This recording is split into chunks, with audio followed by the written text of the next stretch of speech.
دنیا میں ہم کیوں پیدا ہوئے ہیں اور کس نے پیدا کیا ہے؟ یہ کتنا بڑا اہم سوال ہے۔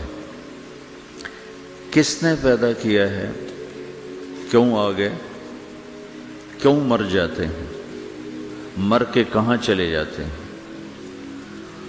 بھاگ دوڑ لگی ہوئی ہے کمائیوں کی، کماتے کماتے کماتے کماتے ایک دم سب چھوڑا اور جا کر قبر میں سو گئے۔ جیسے میتھمیٹک کا قاعدہ ہے کہ بڑے سے بڑے عدد کو زیرو سے ضرب دو تو وہ زیرو ہو جاتا ہے۔ 1 ملین انٹو زیرو زیرو، اور 1 بلین انٹو زیرو زیرو، اور 1 ٹریلین انٹو زیرو زیرو۔ تو بھائیو، جو کچھ آپ بناؤ گے یا میں بناؤں گا، جو کچھ آپ کماؤ گے یا میں کماؤں گا، جب یہ موت سے ضرب کھائے گا تو زیرو ہو جائے گا۔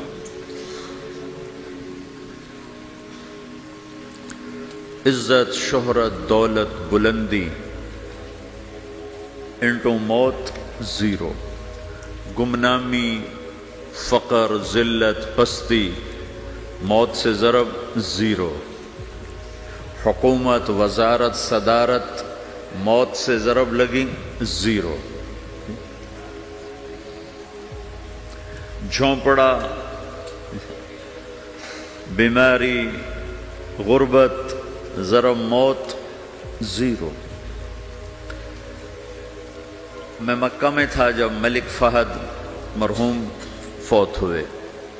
ملک فہد کی بڑی خدمت ہے مسجد نبوی اور حرم کے لیے۔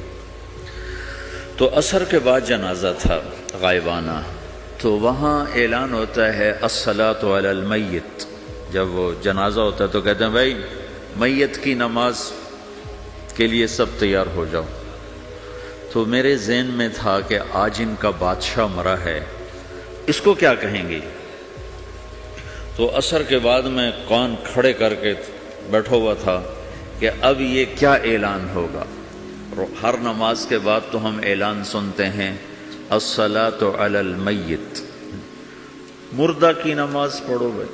میں آج ملک فہد کا جنازہ ہونے لگا ہے تو کچھ تو لمبے چوڑے ساتھ ملائیں گے آگے پیچھے۔ تو بڑی حسرت ہوئی جب کانوں میں یہ آواز سنی الصلاۃ علی المیت، میت کی نماز۔ مرتے ہی سارے ٹائٹل اڑ جاتے، وہ ملک ہو، وزیر ہو، مولانا ہو، پروفیسر ہو، ڈاکٹر ہو، انجینئر ہو، لائر ہو، وہ بزنس مین ہو، وہ سائنسدان ہو، لیکن جب موت کے ساتھ ضرب لگتی ہے تو زیرو ہو جاتا، اسی وقت سارے ٹائٹل زیرو ہو جاتے۔ اور گھر والے کہتے ہیں ڈیڈ باڈی اٹھاؤ، ڈیڈ باڈی اٹھاؤ۔ کوئی نہیں کہتا ابا کو اٹھاؤ، کوئی نہیں کہتا اماں کو اٹھاؤ، کوئی نہیں کہتا بھائی کو اٹھاؤ۔ میت اٹھاؤ بھائی، میت اٹھاؤ بھائی، ڈیڈ باڈی اٹھاؤ بھائی۔ ساری زندگی کی محنت اگر یوں ہی ختم ہونی ہے تو اس زندگی کا فائدہ کیا ہے؟ اس کمانے کا فائدہ کیا ہے؟ اس بنانے کا فائدہ کیا ہے؟ بنا بنا تھک گئے، کما کما تھک گئے، اور پھر مر کے جا کے اتنی سی جگہ میں جا کے سو گئے۔ اتنا بڑا گھر بنایا اور آخر میں جا کے اتنی سی جگہ میں جا کے سو گئے۔ مٹی کی چادر اوڑھی اور مٹی میں مٹی ہو کر قبر کا نشان بھی ختم ہو گیا۔ سب سے بڑا دنیا کا فتح کرنے والا چنگیز خان گزرا ہے، اس کی قبر کا نشان آج تک معلوم نہیں کہاں ہے۔ تو اب یہ میں نے سوال اٹھایا ہے کہ ہمیں کس نے بنایا، ہمیں کیوں بنایا، ہم سے کیا چاہتا ہے، موت کیا چیز ہے، موت کے بعد کچھ ہے یا زیرو ہے؟ ان سوالوں کا جواب دنیا میں کسی کے پاس کوئی نہیں۔ اتنا انسان ترقی کر گیا، خلاؤں کو ڈھونڈ لیا، سمندر کے نیچے دیکھ لیا، پہاڑوں کے اندر اتر کے دیکھ لیا، 6 کلومیٹر نیچے جا کر تیل نکال لیا، خزانے نکال لیے، اور کتنا آسان سا سوال ہے، مجھے کس نے پیدا کیا ہے؟ پتہ کوئی نہیں۔ کیوں پیدا کیا ہے؟ پتہ کوئی نہیں۔ مر کیوں جاتے ہیں؟ پتہ کوئی نہیں۔ موت کسے کہتے ہیں؟ میڈیکل سائنس میں موت کسے کہتے ہیں؟ اس کے 200 جواب ہیں کہ موت شاید یہ ہے، شاید یہ ہے، شاید یہ ہے، شاید یہ ہے، اور اس میں سے ایک بات بھی ٹھیک نہیں، کیونکہ انسان کا علم یہاں آ کے ختم ہو جاتا۔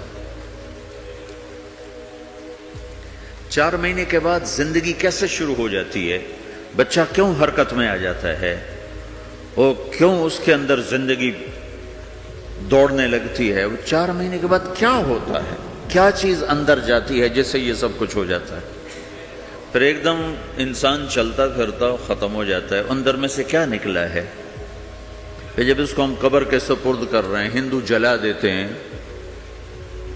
ہم زمین میں دفن کر دیتے ہیں، یہودی عیسائی زمین میں دفن کرتے ہیں، ہندو جلا کے راکھ بنا دیتے ہیں، سکھ جلا دیتے ہیں، تو یہ سب کہاں چلے جاتے ہیں؟ راکھ بن کے اڑ گئے، کہاں گئے؟ مٹی میں جا کے بھی مٹی ہو گئے، کچھ عرصے کے بعد قبر کھودو تو تھوڑی سی مٹی پڑی ہوگی اور کچھ بھی نہیں۔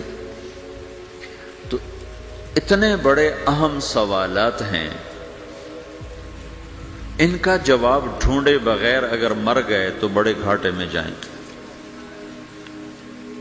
جو لوٹ آئیں تو کچھ کہنا نہیں، بس دیکھنا انہیں غور سے، جنہیں منزلوں پہ خبر ہوئی کہ یہ راستہ کوئی اور تھا۔ ساری زندگی چل چل چل چل چل، جب پہنچے جسے منزل سمجھا تھا وہاں پہنچے تو پتہ چلا میں تو غلط آ گیا، واپس جانے کا وقت ہی کوئی نہیں، شام ہو چکی۔ تو بھائیو، ان سوالوں کا جواب بنانے والے نے خود دیا ہے۔ اتنی بڑی کائنات ہے، کس نے بنائی؟ اتنے بڑے دو بڑے سمندروں کے کناروں پر آپ بیٹھے ہوئے ہیں، ایک طرف آپ کے پیسیفک ہے، ایک طرف آپ کے اٹلانٹک ہے، یہ کس نے بنایا ہے؟ اور کون اتنے بڑے پانی کو اچھلنے سے روکے ہوئے ہے کہ اتنا سا تو پاناما ہے، 80 مائل کی چوڑائی ہے، سمندر کی ایک موج ادھر سے آ جائے تو یہ ختم ہے، ادھر سے آ جائے تو یہ ختم ہے، تو کون ہے جو موجوں کو کنارے پہ آ کے روک دیتا ہے، آگے نہیں بڑھنے دیتا؟ کس نے یہ سارا نظام بنایا ہے؟ تو یہاں آ کر انسانی علم ختم ہے، اسے سمجھ میں نہیں آتا کہ یہ کون ہے بنانے والا۔ تو اس کا جواب اللہ دیتا ہے، ان ربکم اللہ، تمہارا رب اللہ ہے، الذی خلق السماوات والارض فی 6 ایام، جس نے تمہیں بنایا اسی نے زمین آسمان کو بنایا، یغشی اللیل النہار یطلبہ حثیثا، جس نے تمہیں بنایا اسی نے دن رات کو بنایا، آگے پیچھے چلایا، الشمس والقمر والنجوم مسخرات بامرہ، جس نے تمہیں بنایا اسی نے سورج چاند ستاروں کو بنا کر اپنے تابع کر لیا، الا لہ الخلق والامر، غور سے سنو، بنانے والا بھی اللہ ہے اور حکومت کرنے والا بھی اللہ ہے، فتبارک اللہ رب العالمین، وہ رب ہے ساری کائنات کا بنانے والا، جس نے یہ سب کچھ بنایا ہے۔ پھر میری باری آئی، مجھے کس نے بنایا ہے؟ آپ کو کس نے بنایا ہے؟ مجھے ملتان پاکستان میں پیدا کیا، آپ کو پاناما میں پیدا کیا، یا گجرات ہندوستان میں کراچی میں پیدا کیا، کون ہے؟ تو میرا اس کا جواب بھی میرے اللہ نے دیا، وَلَقَدْ خَلَقْنَا الْإِنسَانَ مِنْ سُلَالَةٍ مِّن طِينٍ ثُمَّ جَعَلْنَاهُ نُطْفَةً فِي قَرَارٍ مَّكِينٍ ثُمَّ خَلَقْنَا النُّطْفَةَ عَلَقَةً فخلقنا العلقة مضغة فخلقنا المضغة عظاما فكسونا العظام لحما ثم أنشأناه خلقا آخر فتبارك الله أحسن الخالقين۔ اس کا جواب بھی اللہ نے دیا کہ میں نے تمہیں مٹی سے نکالا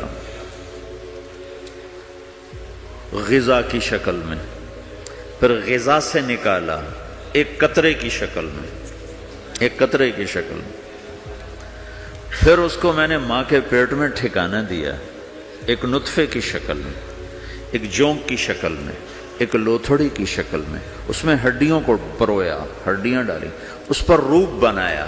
تم روشنی میں چیز بناتے ہو، تمہارا رب 3 اندھیروں میں بناتا ہے، اور ایک وقت میں کروڑوں بچے بنا رہا ہے، کسی ایک کا آئی شیڈ دوسرے کے ساتھ مل نہیں رہا، کروڑوں بچے بنا رہا ہے، کسی ایک کے کان دوسرے کے کان کے جیسے نہیں بنا رہا، کسی ایک کی انگلی دوسرے کی انگلی جیسی نہیں بنا رہا، ہر ایک الگ الگ بنا رہا ہے، حتیٰ کہ اندر کا جو سسٹم ہے وینز کا، وہ بھی ہر ایک کی الگ الگ اللہ تعالیٰ نے راستے بنائے ہیں، کسی ایک کا بھی اندر کا سسٹم بھی ایک جیسا نہیں بنایا۔ ایک وقت میں اتنے کروڑوں بچے بناتا ہے اور کہیں خطا نہیں کھاتا، تو کہتا فتبارک اللہ احسن الخالقین، دیکھا تمہارا رب کیسا خوبصورت ہے بنانے والا۔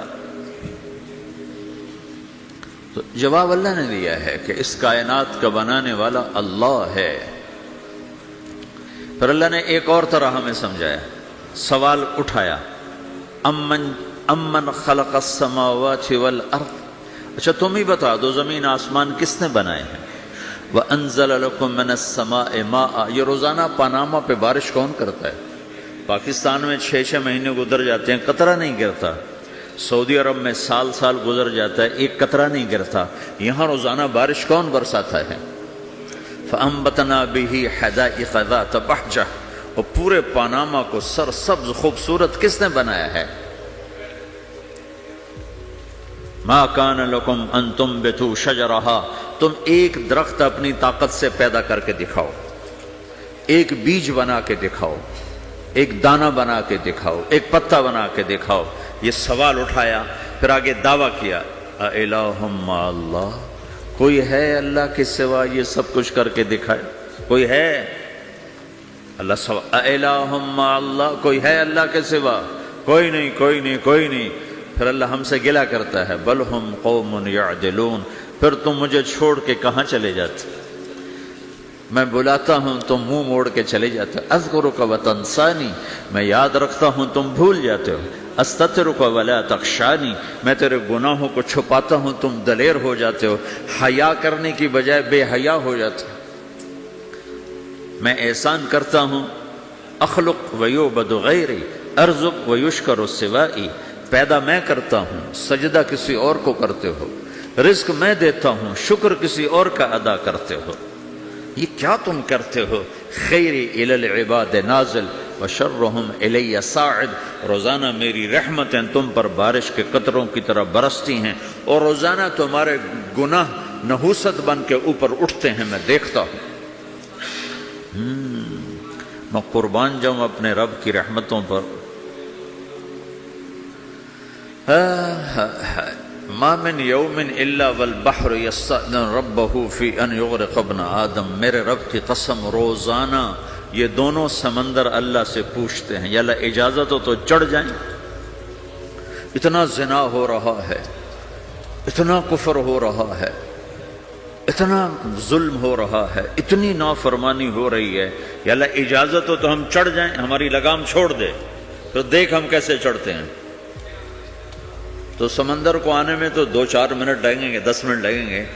یہ زمین جس پہ آپ بیٹھے ہوئے ہو، میں بیٹھا ہوں، وَالْأَرْضُ تَسْتَأْذِنُ فِي أَن تَبْتَلِعَهُ، زمین کہتی ہے میرے مولا اگر تو اجازت دے تو میں یہیں پھٹ کے ان کو اندر لے جاؤں، نشان مٹا دوں۔ وَالْمَلَائِكَةُ تَسْتَأْذِنُ فِي أَن تُعَاجِلَهُ وَتُهْلِكَهُ، فرشتے کہتے ہیں یا اللہ تو اجازت دے تو ہم اتر کے انہیں اڑا دیں، تیرا کھا کے تیری نافرمانی، جن چیزوں سے روکا ان کو کھلم کھلا کر رہے ہیں، جن کو کرنے کا کہا اس کی طرف قدم نہیں اٹھ رہے، یا اللہ اجازت دے۔ اللہ کیا کہتا ہے؟ جس کی نافرمانی ہو رہی، زمین تو ادنا چیز ہے، پانی ادنا چیز ہے، انسان اعلیٰ چیز ہے، تو جس کی نافرمانی ہو رہی اس سے زیادہ غصہ آنا چاہیے۔ اللہ جواب میں کیا کہتا ہے؟ دعو عبدی فانا عالم بعبدی منکم، خاموش ہو جاؤ، پیچھے ہٹ جاؤ، میرے اور میرے بندے کے درمیان دخل مت دو، میں اپنے بندے کو تم سے بہتر سمجھتا ہوں۔ ان کان عبدکم فشأنکم بہ وان کان عبدی فمنی والی عبدی، اگر یہ تمہاری مخلوق تم نے پیدا کیا ہے، اے سمندر ہے، زمین ہے، فرشتوں، تو پکڑو جکڑو مارو مٹاؤ، اور اگر میں نے پیدا کیا ہے تو چپ ہو جاؤ، میں اپنے بندے کا انتظار کر رہا ہوں۔